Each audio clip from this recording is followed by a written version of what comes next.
Hello welcome to our channel. Sunday is a fun day. మీరంతా ఎదురు చూస్తూ ఉంటారని నాకు తెలుసు. మిమ్మల్ని డిసప్పాయింట్ చేయను, ఎందుకంటే నన్ను వాళ్ళు డిసప్పాయింట్ చేయరు. వాళ్ళు కావాల్సినంత వినోదం ఇస్తూనే ఉంటారు, మనం దాన్ని ప్రజలకు చేరవేస్తూనే ఉంటాం. సో వాళ్ళు ఇస్తారంటే మనం ఎందుకు కాదని చెప్పండి. Sunday is a fun day.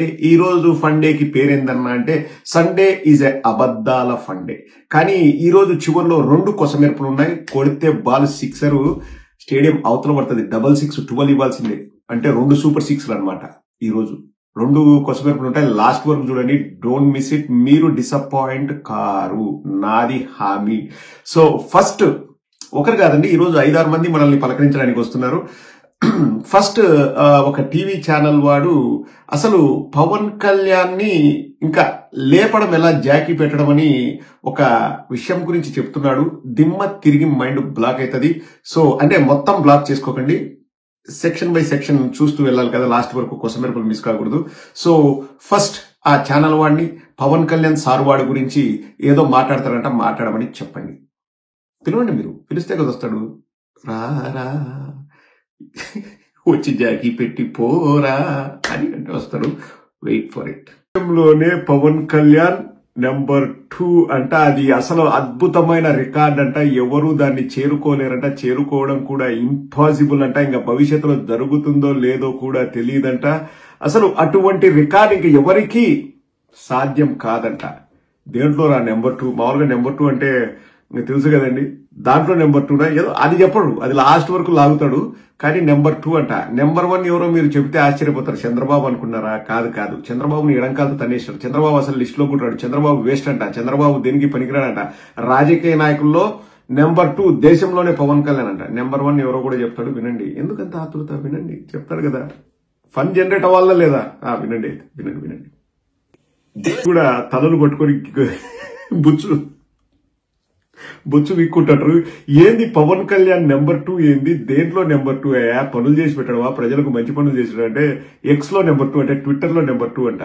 అంటే ఎక్కువ మంది ఫాలోవర్లు నరేంద్ర మోడీ గారికి ఉన్నారేమో, పవన్ కళ్యాణ్ కి సెకండ్ లో ఉన్నాడేమో నాకు తెలియదు. అదే ఏదో చెప్పడానికి ట్రై చేస్తున్నాడు. అండ్ నరేంద్ర మోడీ గారికి తెలుసంట, నా తర్వాత నా స్థానాన్ని ఆక్రమించేది పవన్ కళ్యాణే. అంటే ముఖ్యమంత్రి కాదు, ప్రధానమంత్రి అవుతాడేమో. కాబట్టి పవన్ కళ్యాణ్ ని సెకండ్ లో పెట్టుకున్నాడంట నరేంద్ర మోడీ. ఏది? ఫాలోవర్స్ ఉండడమేమో ట్విట్టర్ లో.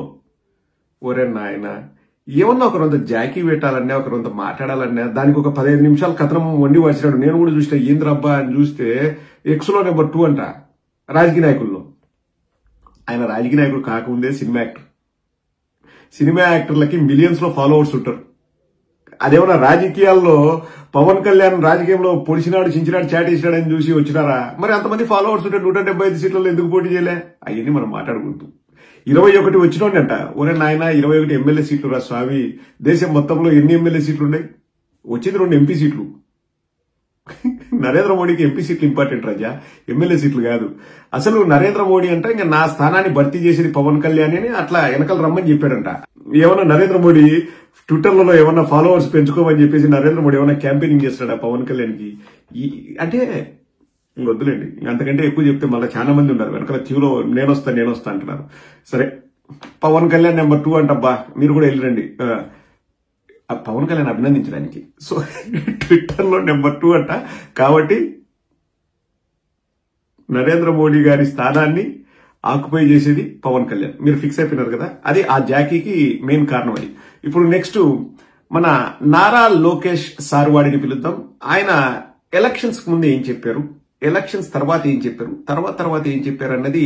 అంటే మనం మాట్లాడేది ఈరోజు అబద్ధాల గురించి కదా. సండే ఈజ్ అబద్ధాల ఫన్ డే. ఫస్ట్ అబద్ధం సక్సెస్ఫుల్ గా చెప్పేసినాము. ఇప్పుడు 2వ అబద్ధానికి మనం బయలుదేరదాం. ఎలక్షన్స్ ముందు జాఫర్ తో పవన్ కళ్యాణ్ కాదు నారా లోకేష్ ఏమన్నాడో ఒక్కసారి వినండి.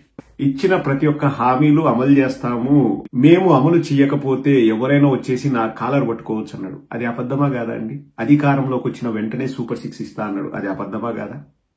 అది ఒక అబద్ధం. ఇప్పుడు నెక్స్ట్ అసెంబ్లీ సాక్షిగా మరొక అబద్ధం ఆడతాడు. దాన్ని కూడా మనం ప్రజలకు తెలియజెప్దాం. నారా లోకేష్ గారు అంటే చిన్నోడు కదా, అంటే ఈ గ్యాంగ్ అందరిలోకి చిన్నోడు కదా, స్పెషల్ అబ్బా. మామూలుగా ఒక్కొక్కరికి ఒక్కొక్క లాలీపాప్ ఇస్తే చిన్నపిల్లలు ఉంటే 2 ఇస్తాం కదా, ఆ టైప్ లో నారా లోకేష్ కి 2 వీడియోలకు ఛాన్స్ ఇస్తున్నాము. ప్రూవ్ చేసుకో, అది అబద్ధమని ప్రూవ్ చేసుకో నారా లోకేష్. నీకు అది వెన్నతో పెట్టిన విద్య, బట్టర్తో పెట్టిన గేమ్.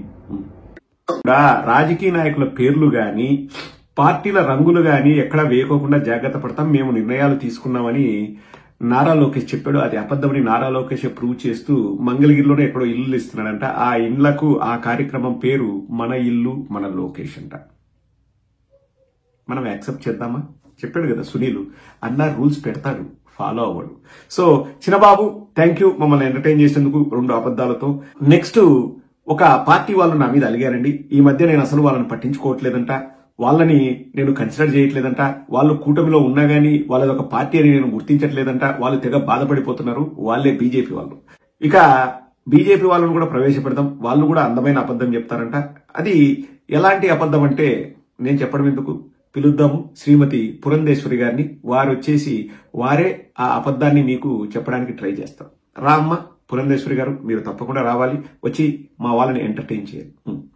ఇప్పుడు బావా పన్నీరు అని బావగారికి సపోర్ట్ చేస్తూ పాపం పురంధేశ్వరి గారు కూడా కక్కలేక మింగలేక అబద్ధాలు చెప్తున్నారు. అమ్మ పురంధేశ్వరి, మేము చెప్పి అలసిపోతున్నాం తల్లి. మేము వ్యతిరేకంగా ఓటేసామని చెప్పేసి నేషనల్ మీడియా మొత్తం కోడై కూసిందమ్మా. 95 మంది వ్యతిరేకంగా రాజ్యసభలో ఓటేస్తే అందులో వైఎస్ఆర్సీపీ రాజ్యసభ ఎంపీలు 7 మంది అని చెప్పేసి ప్రతి నేషనల్ మీడియాలో వచ్చింది. మేము విప్పు జారీ చేసిన లెటరు బయట పెట్టుకున్నాం. మా MP parliamentary party leader YV Subbareddy గారు పార్లమెంట్ సాక్షిగా మాట్లాడింది అన్ని చోట్ల అది చక్కర్లు కొడుతుంది. నేను కూడా వీడియో చేసి చూపించాను. అయినా గాని నిస్సిగ్గుగా విలువలకు తిలోదకాలిస్తూ బావా పన్నీరు అని చెప్పేసి బావని ఏదో ప్రొటెక్ట్ చేసుకునే తాపత్రయంలో, ఎందుకంటే ముస్లింస్ అంతా మా మీద వ్యతిరేకులు అవుతారు, బీజేపీ మీద ఎట్లా వ్యతిరేకంగా ఉంటారో అది వేరే విషయము, కానీ ఇప్పుడు తెలుగుదేశం మీద వ్యతిరేకంగా వాళ్ళు ఏదైనా చేస్తే మా బావకు నష్టం కదా అన్నట్లు పురంధేశ్వరి గారు కక్కలేక మింగలేక అబద్ధాలు ఆడుతున్నారు. కాదమ్మా పురంధేశ్వరి గారు, ఇప్పుడు మేము విప్పు జారీ చేసి మరి ఆ బిల్లుకు అనుకూలంగా ఓటేస్తే ఎలాగూ అలా చేశాము అని చెప్పేసి అలాగే ఉంటాం కదా. మేము బయటికి వచ్చి పబ్లిక్ లో, ఇప్పుడు ఎలాగూ మేము సపోర్ట్ చేసినా కాకపోయినా బీజేపీకి బలం ఉందని అందరికీ తెలుసు, కాబట్టి ఆ బిల్లు ఆమోదం పొందుతుంది రాజ్యసభలో అందరికీ తెలుసు. కానీ మేము బయటికి వచ్చి, సింపుల్ లాజిక్ అండి, ఇప్పుడు మేము దొంగగా ఆడబోయి ఆ సపోర్ట్ అని బయటకు వచ్చేసి కాముగా ఉండాలి కదా. మేము బయటికి వచ్చి ఒరే నాయన మేము విప్పు జారీ చేసినాం, ఇదిగో లెటరు, మేము వ్యతిరేకించాం, ఇదిగో ఆధారము, మా పార్లమెంటరీ లీడర్ వైవి సుబ్బారెడ్డి గారు రాజ్యసభలో మాట్లాడారు వ్యతిరేకంగా బిల్లుకు అని చెప్పేసి మేము వచ్చి ఎందుకురా మళ్ళా బయట పెట్టుకుంటాం. మేము నిజంగా దానికి అనుకూలంగా ఓటేసింటే మళ్ళా వాళ్ళే ఏమంటారండి, ద్వంద్వ వైఖరి అంట. అలా అనుకూలంగా ఓటేసి ముస్లింలను మోసం చేశారంట, అంటే అనుకూలంగా ఓటేసిన వాళ్ళు ముస్లింలను మోసం చేసేట్టు కదండి. మేము వేయలేదు. వేసిన వాళ్ళు బీజేపీ, వేసిన వాళ్ళు జనసేన, వేసిన వాళ్ళు టీడీపీ. సో వాళ్ళు మోసం చేసేట్టు వాళ్ళు ఒప్పుకుంటున్నారు. మేము బాగా చెప్తాం, మేము చెప్తున్నాం. ఇప్పుడు వ్రతం జరిగినా